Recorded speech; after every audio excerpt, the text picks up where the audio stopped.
नमस्कार. आजच्या व्हिडिओमध्ये मी तुम्हाला वैवाहिक जीवनात अडचणी किंवा समस्या येत असतील तर त्या दूर करण्यासाठी तुळशी विवाहाच्या दिवशी कोणते उपाय करावे हे सांगणार आहे. पण त्याआधी तुम्ही चॅनलवरती नवीन असाल तर चॅनलला लाईक करा आणि सबस्क्राईब देखील करा.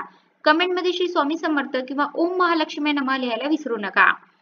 पहिला उपाय तुम्ही करू शकता. पती पत्नीच्या नात्यात जर वाद असतील तर या दिवशी तुळशीला लाल रंगाची ओढणी नक्की चढवा आणि पूजा झाल्यानंतर ही ओढणी सुवासीन महिलेला दान करा. असे केल्याने वैवाहिक नात्यात गोडवा वाढतो.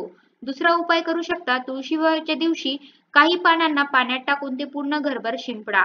घरातील सर्व नकारात्मकता दूर होते तसेच नवरा बायकोतील वादही दूर होतात. तिसरा उपाय. तुळशी विवाहाच्या दिवशी पूजेच्या दरम्यान रोपाभोवती 7 वेळा परिक्रमा करा. तसेच तुळशी समोर तुपाचा दिवा ठेवा. यामुळे वैवाहिक जीवनात आनंद राहील.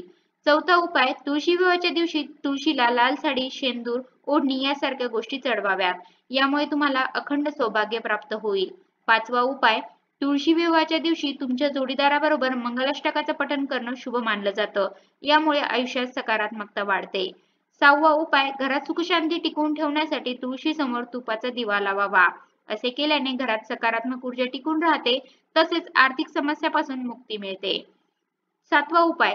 जर तुम्ही अखंड सौभाग्याची प्रार्थना करत असाल किंवा पुत्रप्राप्तीसाठी प्रयत्न करत असाल तर तुळशी विवाहाच्या दिवशी शाळीग्राम आणि तुळशीचा विवाह करा. या विवाहाला विधीनुसार संपन्न करा. यामुळे तुमच्या जीवनात सुख शांती टिकून राहील. तर अशा प्रकारे आजच्या व्हिडिओमध्ये मी तुम्हाला वैवाहिक जीवनात अडचणी किंवा समस्या येत असतील तर त्या दूर करण्यासाठी तुळशी विवाहाच्या दिवशी कोणते उपाय करावे हे सांगण्याचा प्रयत्न केला आहे. कसा वाटला तुम्हाला माझा आजचा व्हिडिओ कमेंट करून नक्की सांगा. धन्यवाद.